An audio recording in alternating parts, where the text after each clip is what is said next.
room, so it must be time for a select board meeting. Let's start with the Pledge of Allegiance. I pledge allegiance to the flag of the United States of America and to the republic for which it stands, one nation, under God, indivisible, with liberty and justice for all. Okay. So, we started tonight at 6 o'clock with an executive session for contractual purpose. No decisions are coming out of that. So we're on to agenda item number 4, which are the warrants.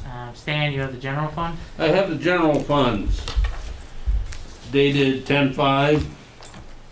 109 invoices, $410,837.12. Paving, $342,409. Amcare, $12,391. 11 invoices from Green Mountain Power, $4,137. 9 invoices from Sticks and Stuff. I think that's for the work we done over the Bay Park. Sticks and Stuff was $12.26. Sewer bond payment, U.S. Bank, $27,231. I don't believe we've got much more we owe on that one, so Correct. we're getting close to getting that paid off. Mm-hmm. I covered $387,394, or 94% of the total. Yeah. There was one in here I have a question for, I think Mr. Mashter. Viking Civies of Vermont, $5,406. We had general warrants last week of 65,000 something from the same company. Is this more work being done to the truck frames or something? No, it's our plow blades and shoes for our plows. Okay.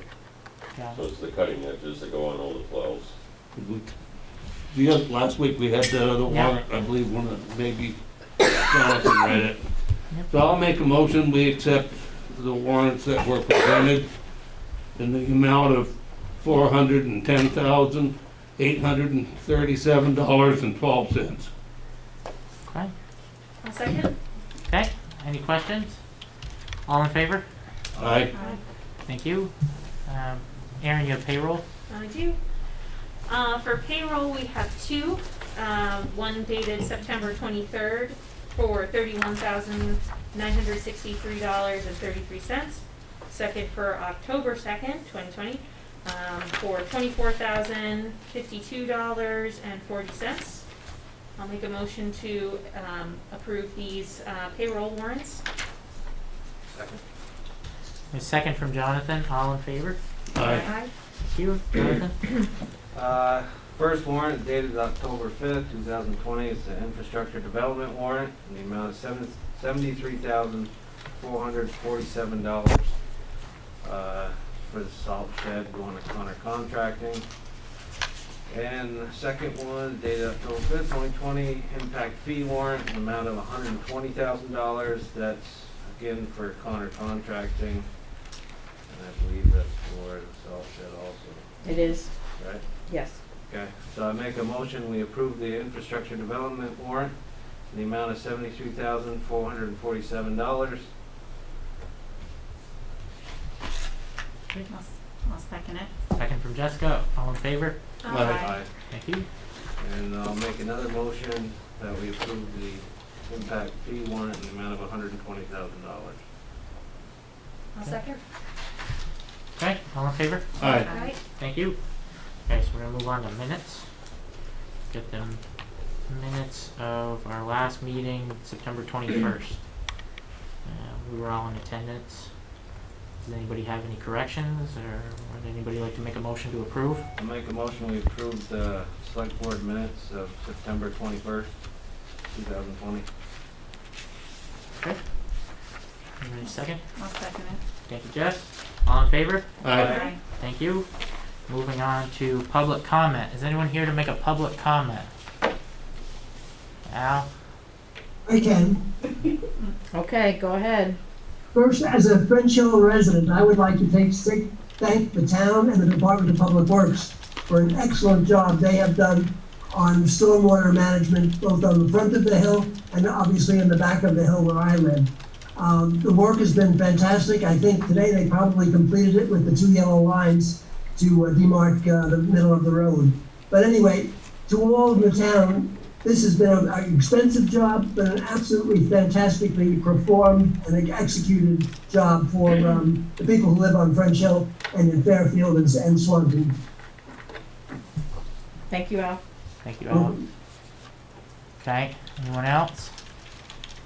Okay, so we're moving on to agenda item 7. We have Eric Ayling from Stantec, who's here to talk to us about the St. Albans Health Path scoping study and the construction grant that was submitted on September 30th. Eric helped us complete this grant on time. We have a vacancy in the office that usually would handle something like that at the moment.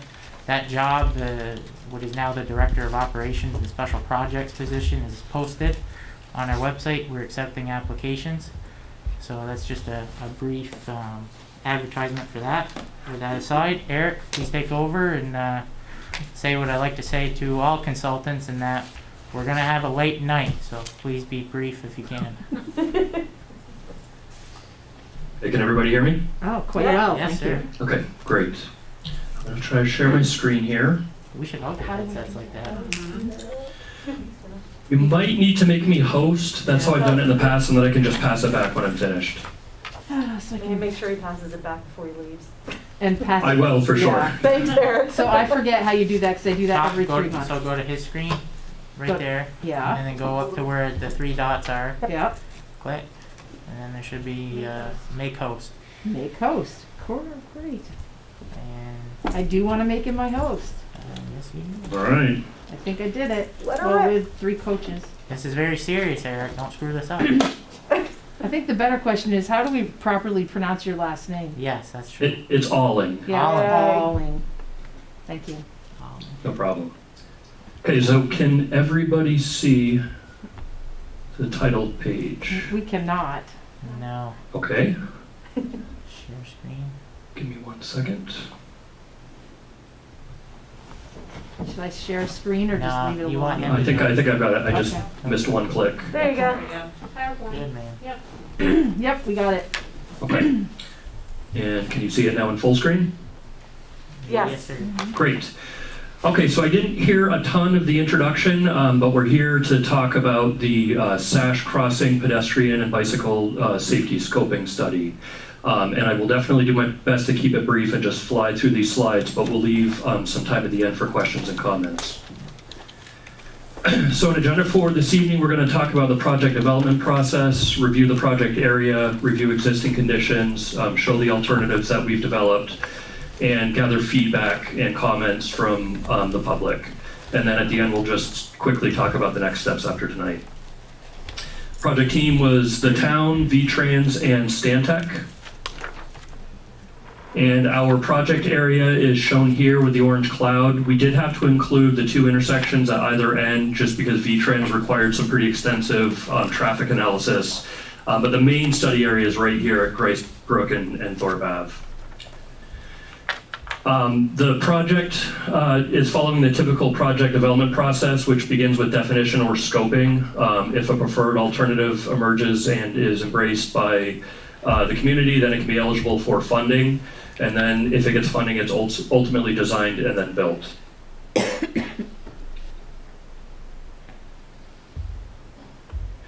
This is a closer look at the project definition phase where we are, and I'm not going to go through all this, but just know that we've done most of it at this point, and we're down here towards the end of the process. So a timeline, we started in February, had a local concerns meeting in June. Since then, we've developed the alternatives, drafted a report, and then we're here tonight to present the alternatives. I mentioned the traffic analysis that we had to do for V-Trans, so these are a lot of numbers that went into that. It's not, as it turns out, that important to us except for sort of this number right here, which is the average daily number of vehicles that travel on the Sash. A little bit closer look at the crossing location. This is going to be a crossing at the same grade as the Sash, and it will connect Grace Brook Road to Thorpe Ave Extension. Just a review of what it looks like on the ground. This is standing Thorpe Ave extension looking north. That's the SASH. I'm sure everybody's familiar. It's high speed, wide lanes, wide shoulders, limited access highway, meaning there's no points of entry along it except for at the intersections. And there are good sight lines. Very different looking road is Gricebrook. This is low speed, low volume neighborhood road. And it's a similar situation for Thorpe Ave extension. And this is a great image too, because you can see the break in the fence and the worn footpath where people are currently crossing, despite not having a safe way to do it. So we'll jump right into the alternatives. We've got three when you consider the no build. Any scoping study needs to compare what's proposed to doing nothing at all. So this is the first of the build alternatives. So this would be a 10-foot shared use path on either side of the SASH, and pedestrians could activate a signal which would stop traffic, and this would be a pedestrian hybrid beacon, which I can show you on the next slide. Some of you may have seen some of these. There's one in Colchester near St. Michael's College. Basically, it stays blank until it's called by a pedestrian, and then the bottom two lights start flashing yellow, then they turn solid yellow, and then solid red at the top. After the set amount of time, they start flashing red, indicating that vehicles can start going if there's nobody in the crosswalk, and then they turn off again until they're called by another pedestrian. The second build alternative is a full vehicular intersection, so that would add vehicle access to Gricebrook. There would be vehicle detection for the car approach, but the pedestrian experience would be similar in that they would just push a push button to activate the signal. This one's not a hybrid signal. This would be an actual full traffic signal with red, yellow, green lights. So I hinted at that traffic analysis. We had to go through signal warrants to see which, if any of these alternatives were appropriate.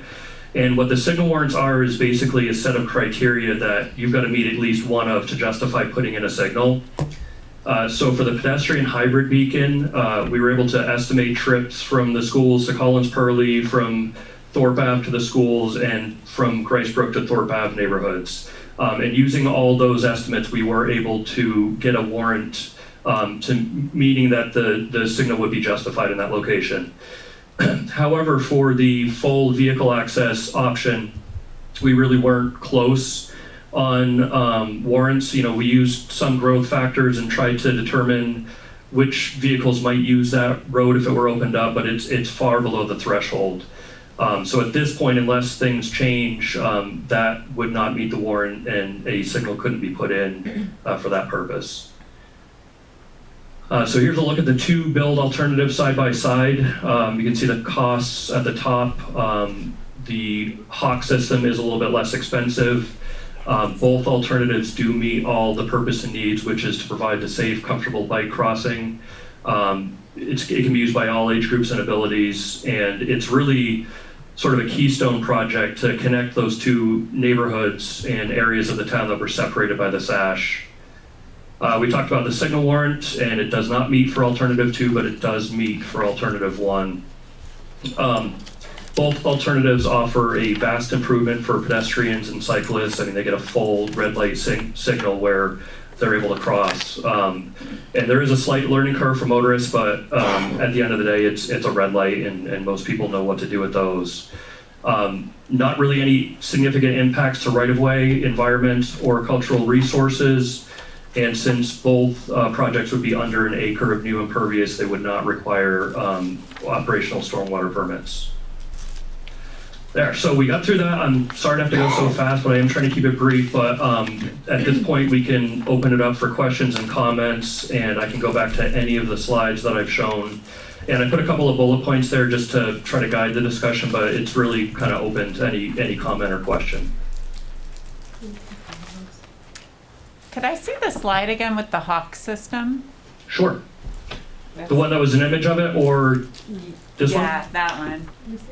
Okay. So it is a vehicle stop as well. Right. That area of town's gonna develop in the next 40 years, we could say. That corner that's currently a cornfield will be developed. The stormwater issues in that area and at Grace Brook should be fixed by then with the help of our new utility that we just enacted. And it just seems to be a good idea to create another vehicular option to be able to get off of 104 and to be able to get on the Sash without having to go through the four-way stop by the interstate. That one particular intersection is probably the most troublesome we have in the town for commuters.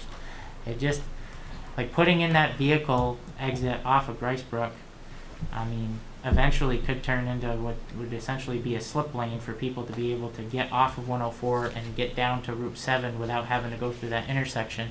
You know, there's some hurdles to jump with, you know, turning the Class 4, the Old Thorpe Ave, which is now Grace Brook Road, back into a Class 3 and maintaining it, and then also having the current owner of Grace Brook Road from 104 to the Grace Brook development improve that road, fix some stormwater issues, but for just, what was it, $85,000 more or so to put in the vehicular stop, it just seems like that's good planning. So I don't know if we could look at maybe asking our voters for a little bit of local option tax revenue to help cover some of that gap and tell them that it's, you know, to solve an immediate problem for the residents of Grace Brook while also being looked at as a future development to, it's just to get traffic out of that intersection near the complex and the interstate. So I don't know what you think about that, Eric. I know that the data seems to be pointing to just putting in a hawk and a crosswalk, but I think that might be a little short range. One point I guess I should have made more clear is because it doesn't meet warrants, I don't think it's likely that VTrans would support this project. It is a state highway, so in order to get them to buy in, you sort of have to follow everything in the METCD. And this just wouldn't based on volumes that are there today. One option could be doing kind of a mix of the two where, you know, you've got your hybrid signal, and then potentially you could put in an access with a stop sign instead of a full signal. That's sort of outside of what we were focused on for this study, but it would be a potentially viable option. And then the thing with a stop sign is then you end up with like a new data point, so you can see how people are actually using it. And if down the road it's getting those volumes, then the justification is there to put in a full signal. So does this request also include VTrans lowering the speed limit from 50 to a more reasonable number? Not for either of these alternatives, no. These assume that the highway stays at 50 miles an hour. In order to lower that speed limit, pretty extensive modifications would need to be made to the highway itself, because you can't simply just put a lower speed limit and expect vehicles to go that speed. It's designed for, well, probably 60 miles an hour. So there'd have to be like something in the median. The lanes would need to be narrow. The shoulders would definitely need to be narrow. So that is not one of the options that we looked at. Would it be just as easy for us to get a VTrans curb cut to put on, to just go and build this ourselves if we wanted to after the fact? Like get the grant for the hawk and the crosswalk, but put the vehicular entrance with a stop sign in at our own expense at a later date? And do you think that would be a big hurdle to clear with the state, or do you think they'd be amenable to that? It's hard to say. I'm not sure what level of study they require. We've sort of done some of it with this one. So yeah, I think the town would be in a good position to take sort of what we've learned here in this scoping study and say, you know, we know it doesn't qualify for a full traffic signal, but you know, can we put the access? And when they've already broken it for the hawk signal, I would imagine it would be a better position for the town to be in. Okay. Well, you see that the homeowners association in Grace Brook, I can speak to at least the four of us. I don't know about Stan, but we've all had separate meetings with the homeowners association. I know Al and I have gone, and one of their biggest issues is that Grace Brook Road is not maintained to their liking, and wear and tear on their vehicles, and they'd like basically to be able to get onto the Sash and not have to worry about Grace Brook Road in the winter as much.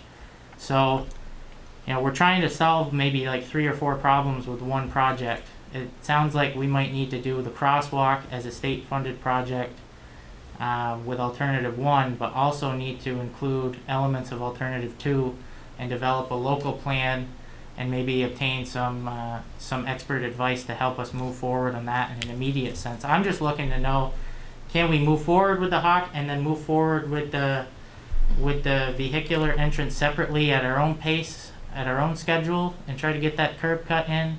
Or do we need to wait until we figure out this grant and if whether or not they're going to give us approval to break that traffic before we move forward with that?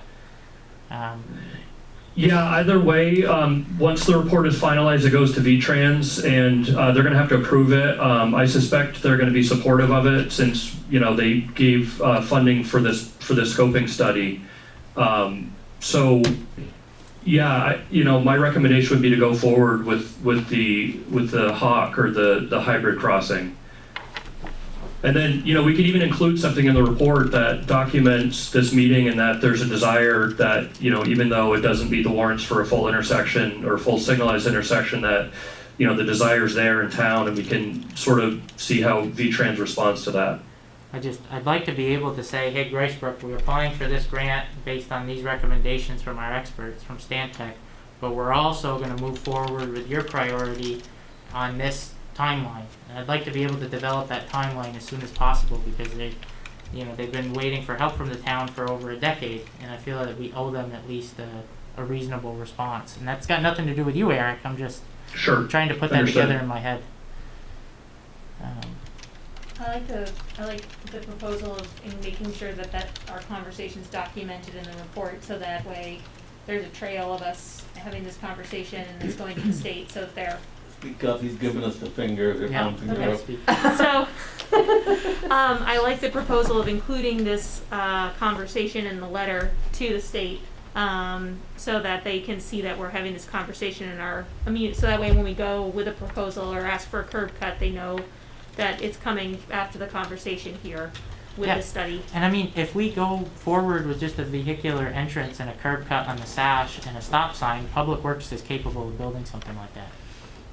I mean, you're not talking any more than maybe $25,000 in material, maybe another $15,000 in paving to get that in. I mean, we're not talking huge money, and it would be a reasonable side item to put on a ballot at some point within the next 2 years. It's just, can we move forward with that simultaneously, or do we need to wait until after this grant is responded to by AOT?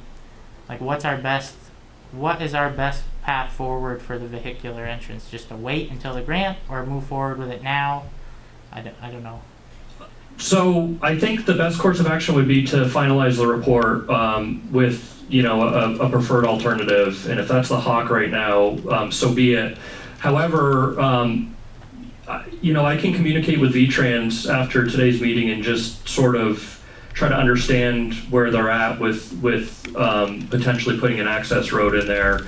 And if it's something that we can easily modify alternative 1 to basically just look like this except without the signal, then, you know, we're happy to do that. And maybe there could be some local funding in there just to cover that separate portion. We're not asking for more money. We just want permission. The permission is the big hurdle. The money, I think, will be we could find that in our budget if we have to. Right. So, does anybody have any other questions for Eric? Yes, I have a question, Eric. This is a good crossing, it's needed, but how do we get the bicyclists and the school kids and who's ever gonna use this crossing to this crossing? How do they come from the school? How do they come from Collins Curling? It's been our downfall in the past. Sure. So there was a study, Carrie, is it 2011, 14? I'm drawing a blank on the previous study. I think it was 12 or 13. Okay. That sort of identified the whole network, but this is sort of seen as that keystone to really build the momentum. I mean, this has been the biggest barrier. There's not a lot you can do with connectivity until the SASH is addressed. So yeah, these things need to happen over time in several projects. Unfortunately, it's great to be able to build a whole network at once, but it typically doesn't happen. Well, sorry, go ahead. But the way that we envisioned during that study, students getting to this path would be on our existing streets.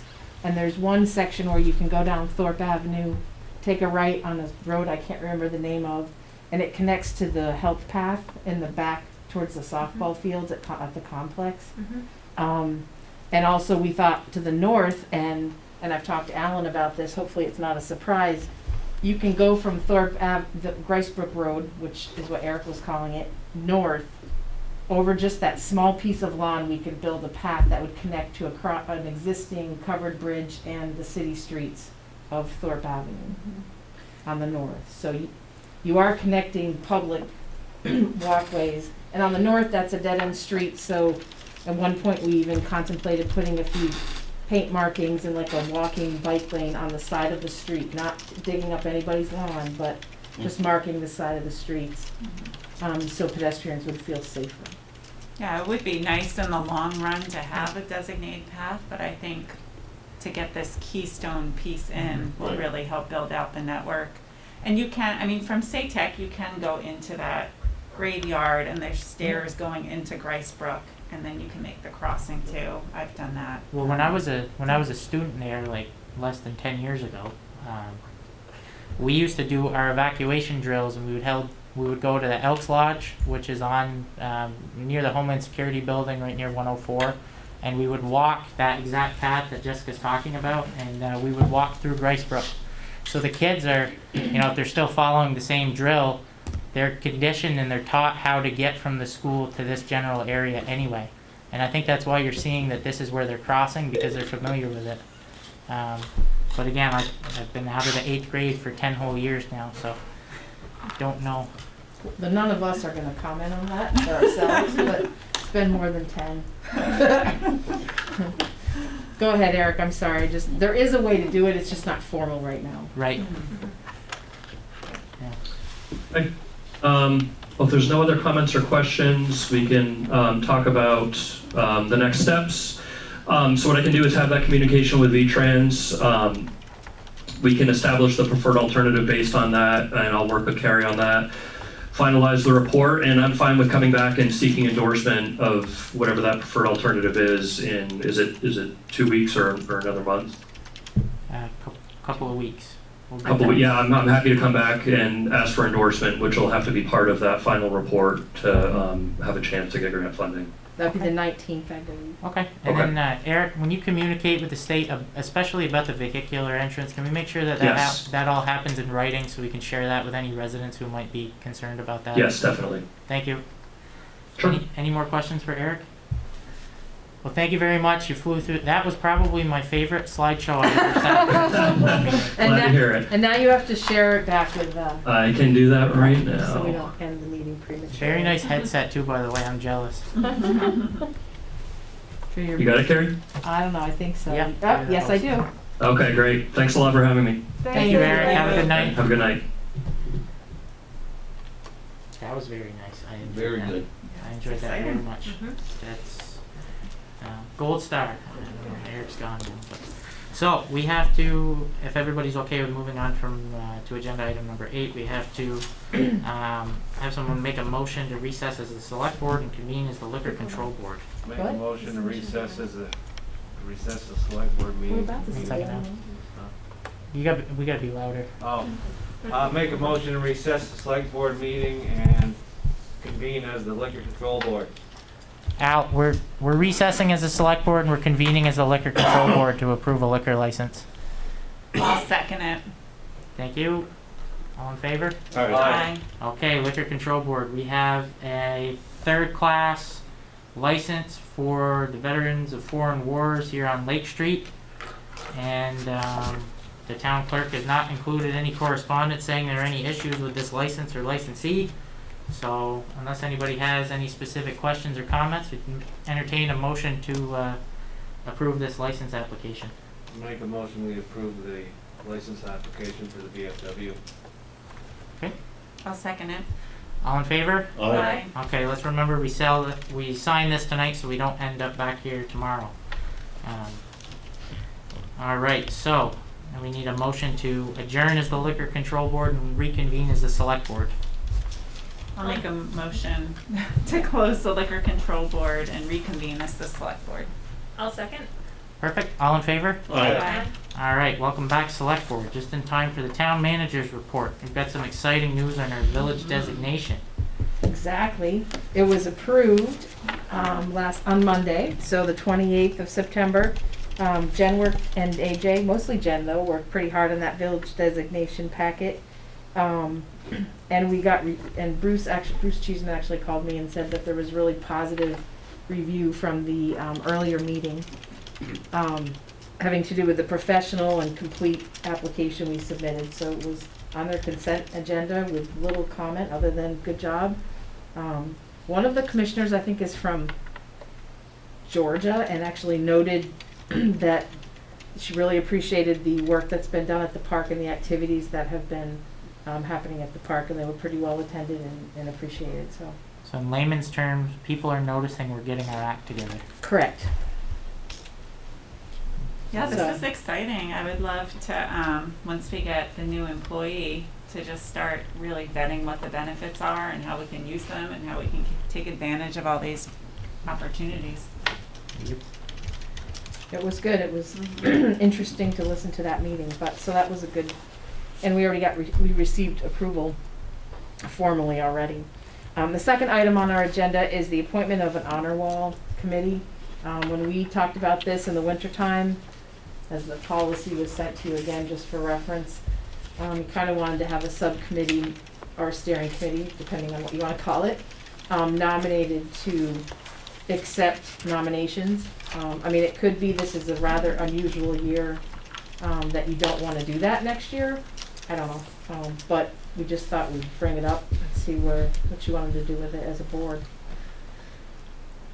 Well, why don't we, So I will just find, so that, for those that aren't following us that closely, I know we have a huge following, but the plan was that the committee would gather over the winter time and then come to the select board with a recommendation for the honor wall in like, I think February.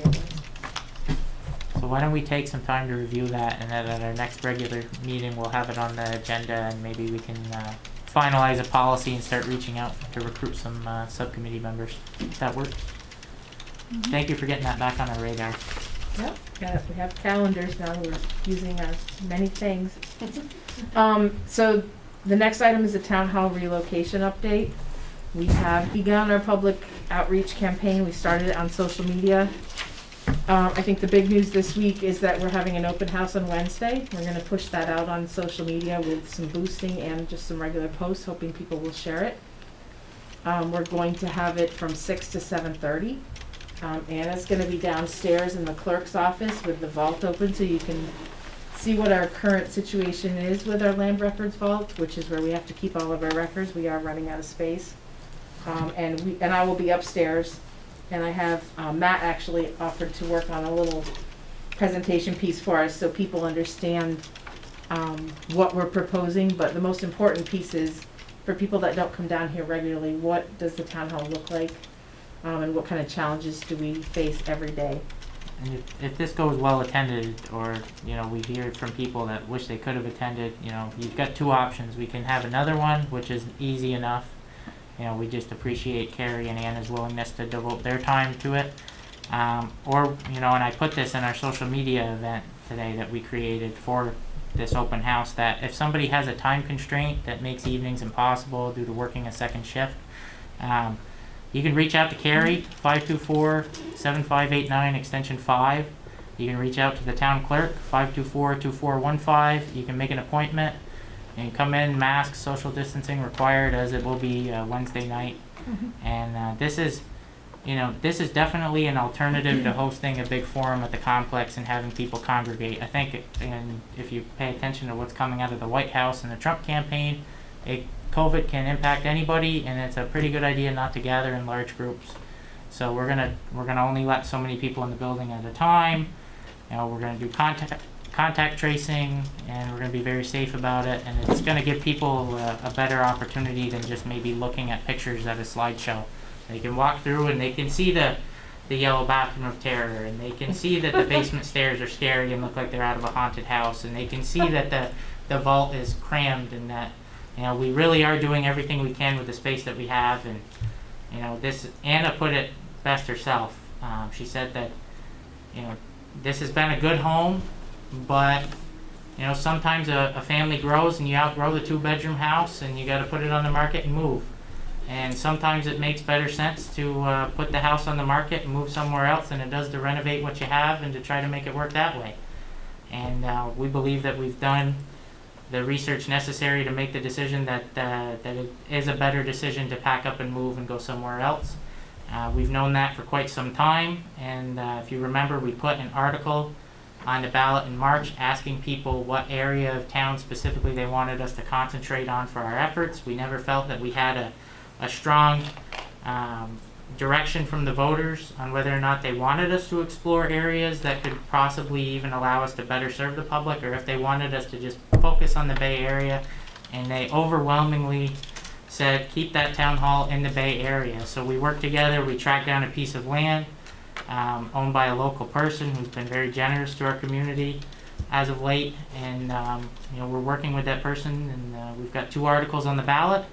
You know, some of us may have gotten our ballots and maybe even been surprised if you haven't been following along with what the select board's been doing this summer, but we've really vetted this idea and we're eager to talk to you about it. We can't go knock on your door safely, but we can pick up our phones. And I will say, if you identify or know one of us here, whether it's a member of staff or someone on the board better than other people, our email addresses and our cell phones or landlines are right on the town's website. Call us anytime. If you've got questions and you need answers before you make a vote, you know, give us a shout. We're here to help, and that's my speech for that. So thank you, Carrie. Didn't mean to hijack.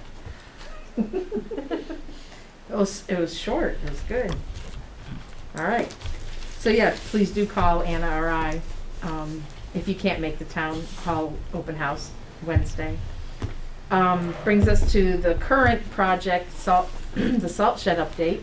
Alan and I were at a project meeting last week, and this week actually. No, it was last week. Today's Monday.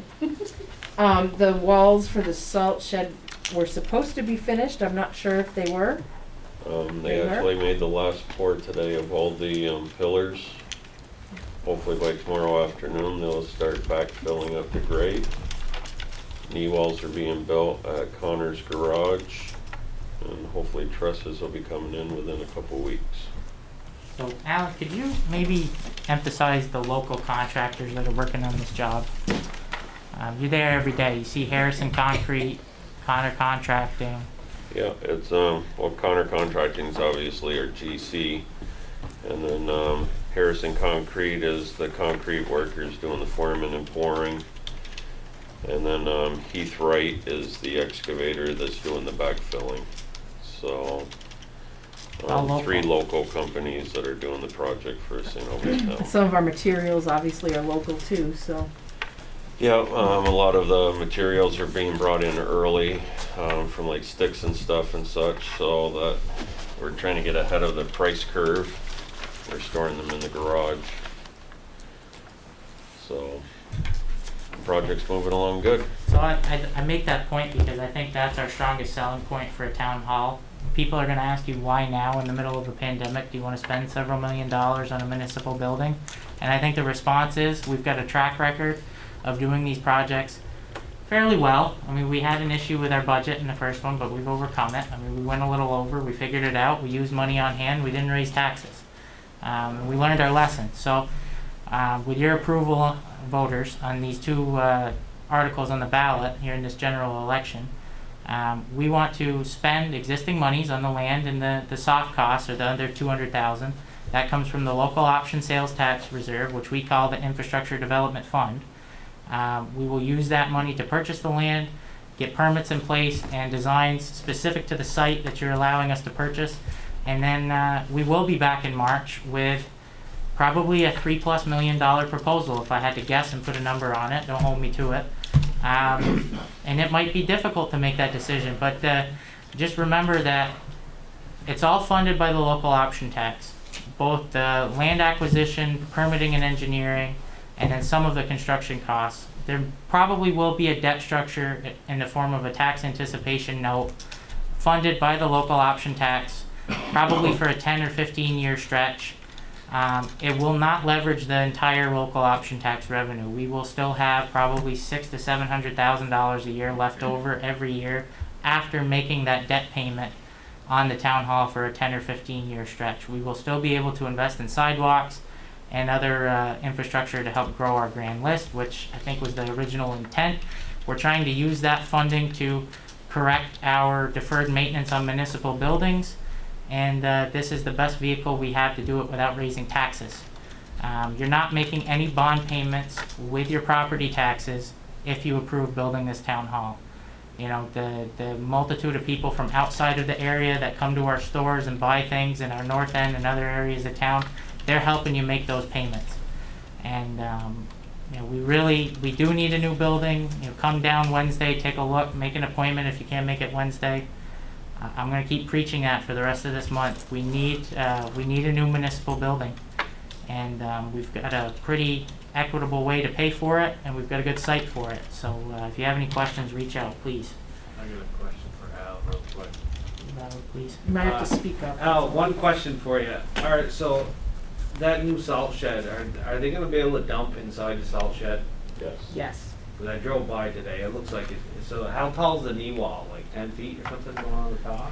The concrete wall is 10 foot, it has another 4 feet on it, but we're using scissor trusses, so the interior will be 38 feet tall, so a tractor trailer can dump inside.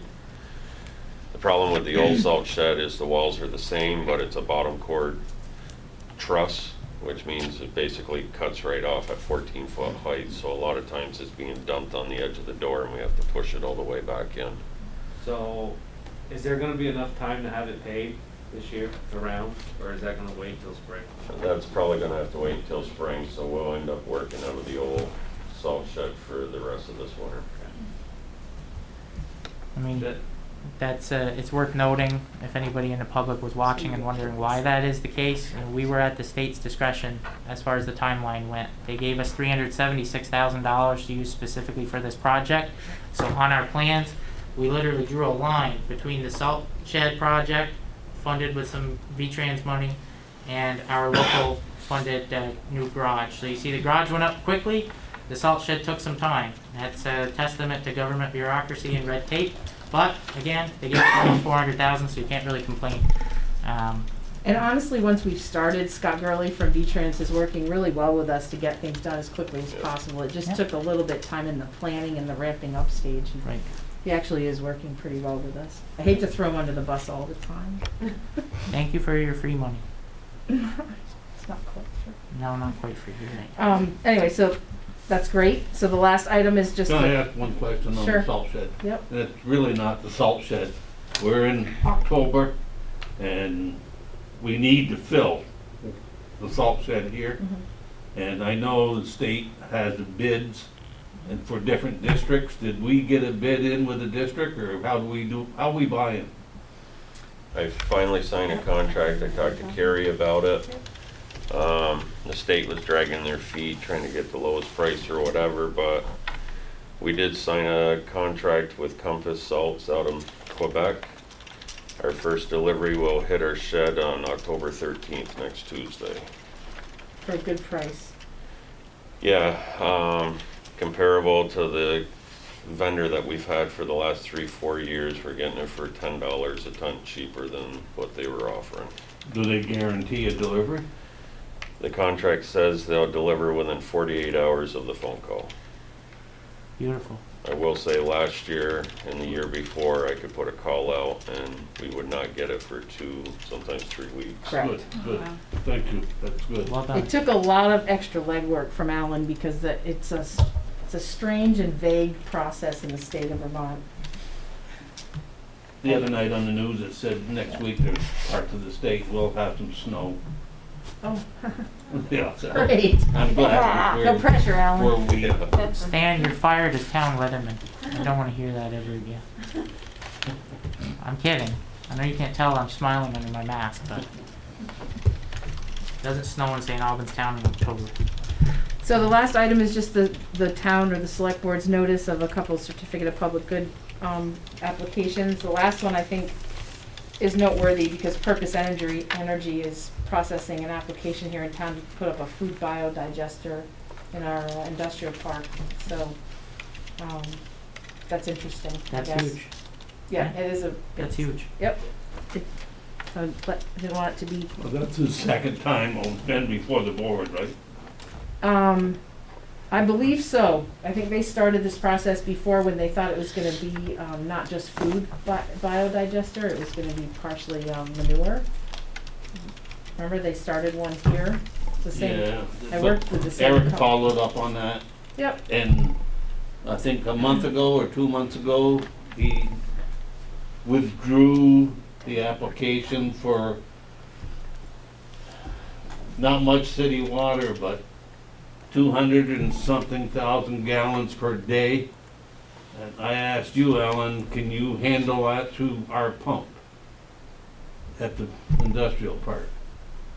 Yes. He's gonna be pumping a lot of water waste out of this process. He's not taking much water in, but he's producing water with this process.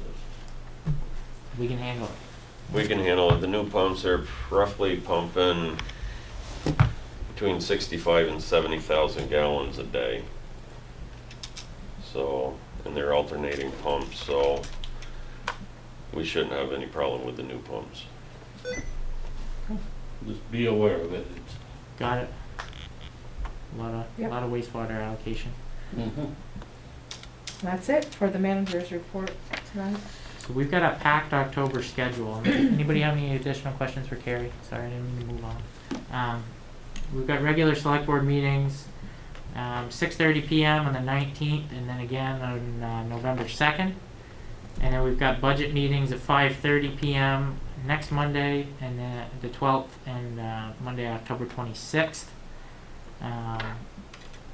Both starting at 5:30? Yep, 5:30. Yep. Yep. And then so we've started to get some early submissions to our costume contest. If you check your email, I know I've got one more that I've got to send out. I think people are really going to get behind this. The candy came in today. We're really excited about it, and it received almost 100 shares on social media. I think it was viewed by over 10,000 people, if I had to put a number on it. And a lot of that viewing was organic versus paid for. We did spend a little bit money with Facebook ads, and people are just generally interested in this in the contest. So we're gonna use the budget meetings. When we finish up a department talking about their budget, we'll take a 15-minute break and maybe look at some of the contest entries.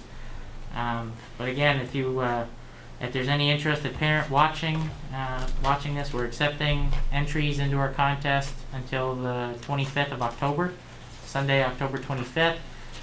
We've got 3 divisions. We've got 0 to 5 is, I think we came up with the name of toddlers and tots. We've got kids ages 6 to 12, and we've got teens ages 13 to 17. So for more information about the contest, feel free to reach out to Carrie or any member of the board. And we're looking forward to it. It's going to be a good thing. I just realized that the point I was trying to make when I ranted a little bit about the town hall, I totally missed it. The most important point that we can make about why we should construct a multi-million-dollar municipal building right now is because we have a track record of spending the money with local contractors and local vendors. And we're using a funding mechanism that doesn't raise property taxes. So we're not creating problems for anybody, but we're helping some local companies with a lot of employees solve some problems in the short term. I'm a firm believer that government should only have as much money in the bank as it needs to safely and adequately provide the services we depend on, and that anything more than that should be returned to the taxpayer in form of better services, better buildings, or a new infrastructure. So pushing that point is going to be key. We're going to try to do this project now when some of these vendors need work the most. Does anybody have any other business? Okay, so it's before 7:30, and we're moving into executive session for legal, contractual, and personnel. So we might actually have a longer executive session than we did have a regular meeting. So with that said, if nobody has anything to add, or take a motion to enter into executive session. I'll make a motion to go into executive session to discuss legal, contractual, or personnel issues where premature general public knowledge of the subject matter would place the town or person involved at substantial disadvantage, and further move to make a motion to enter into executive session to discuss legal, contractual, or personnel issues under the provisions of Title I, Section 313A1 of Vermont statutes, and to invite the town manager. Second. We get a second? All in favor? Aye. Have a good night, Jackie. Have a good night, Al. Goodbye.